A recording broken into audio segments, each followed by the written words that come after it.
Hey YouTube, Ken here. Got this video. Finally finished the Jack Skellington house. This is a video that has instructions on how to assemble it. Now this is for a specific client, that really cool client that lives in Florida. He purchased this project from me, and he understands the hard work that one might put into a handcrafted item. So anyway, this is going to him. These are instructions on how to assemble the jack house that he purchased. Like I've told many of you that I'm going to make a tutorial on how to build this, and I will eventually as soon as I can get to it. But this is going to give my client an idea of how to assemble it. So in just a few seconds here, I'll get started. This is just a really quick video that we're seeing here of the finished house that I completed about 2 nights ago. Now this project did take a couple of years actually.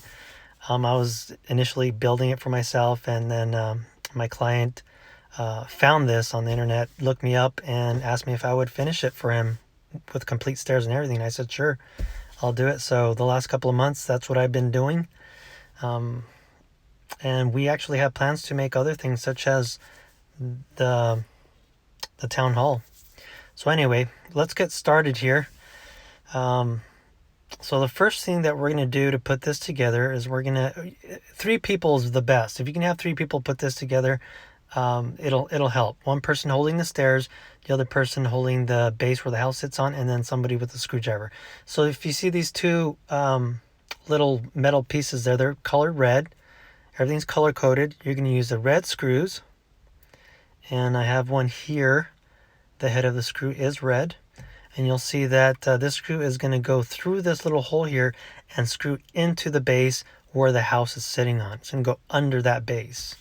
And I'll show you here where those holes are. There is one hole here, and there's another one over on this side. So you're going to mate that stair with the base, and you're going to screw both of those screws into those 2 holes there. And like I said, having 3 people will really help. And I'm showing you here where those little clips are going to feed under the base and to be screwed into that base. Okay, so this is the underside of the stairs. Just giving you a visual of what it looks like. You can rest the base just like I'm doing here on the back side, on its back side. And see there's a little hole there. That little hole that you see in that brown area, that's where the house is going to screw into from the top. I'm just giving you a visual there of the 2 red screws. Okay, I got another view here of that little hole where we'll be screwing the house into. This is the bottom side.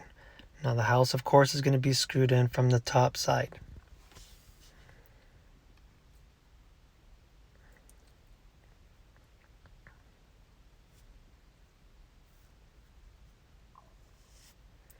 Okay, so this is the stand that the base will be sitting on.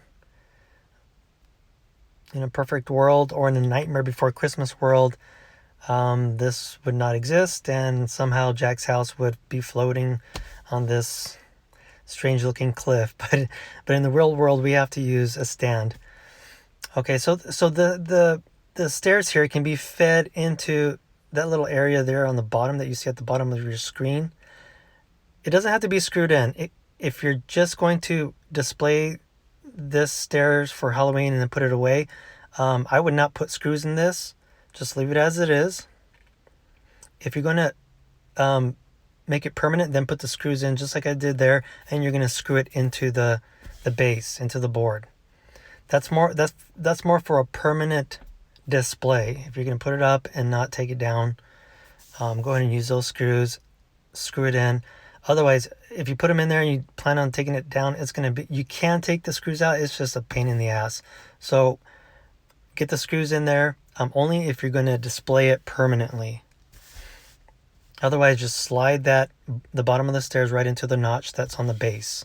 And this little piece here, put that on there to cover up the screws that are screwing these little clips into the base. You can put that, just slide it there. You don't have to if it's gonna be permanent, you can glue it. If not, just lay it there. It'll be fine just laying there. Now this is the inside of the house. I'm showing you here where the screw comes out from under the house. So you have a drywall screw that's inside the house that'll go through the floor and then into this little hole here. Now I have a very faint outline of where the base or the perimeter of the bottom of the house is going to sit. It gives you an idea of how to pose the house. So you're going to screw it down and then just slowly turn it so that it's facing to the left. So see how I have it angled there? I'm kind of showing you here where the screw will sit so that it goes right into the hole, and then just angle the house. Okay, so this is the roof. We're gonna install the roof now. There's 4 little holes that 4 pegs are gonna go into. You gotta be very, very, very, very careful when you're setting this roof on top of the house. I'm showing you here the 4 pegs. Those little pegs are gonna go into those 4 little holes. First thing you want to do before you do that, though, is you want to put lights in, because this house is lighted. It uses string lights. This is what's going to make your windows glow. And you can set the string lights to any setting you want. You can have blinking, steady, pulsing.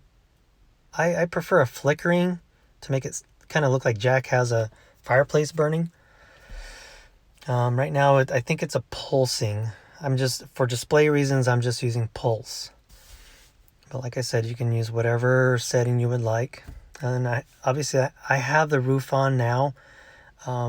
Be very, very careful with these shingles when you're putting the roof on.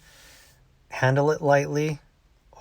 It might be a good idea to have 2 people, someone at the bottom feeding those pegs into the holes, and then someone at the top. Now the string lights where I'm pointing to here are the windows. The string lights that you use in the attic of this house, which is under that roof, are going to feed up into those windows that I was showing you.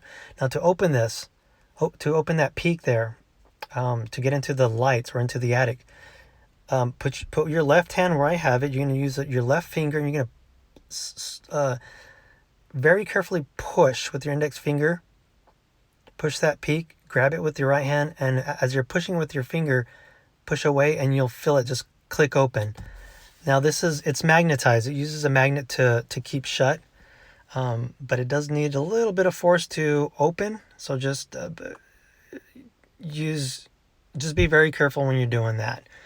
Okay, what I'm showing you here is there's a little hole there at the floor. You can feed the lights that are in the first floor of the house. You can feed that up into the attic, or you can just use the lights that are. I'm going to go ahead and give you 2 string lights. You can just throw one on the first floor and then throw the other one in the attic. Now that one's going to feed through that peak, that hole there that's right at the palm of my hand. You can feed that line or those string lights into that hole, up into that where that window is, that attic window to the front of the house. Now I'm going to have part 2 in just a little bit. I'll speak a little bit more about lights there.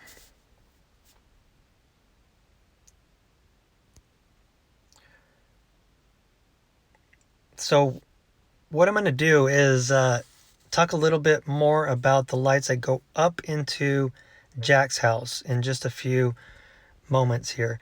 But before I get to that, I do have a part 2 to finish up the assembly.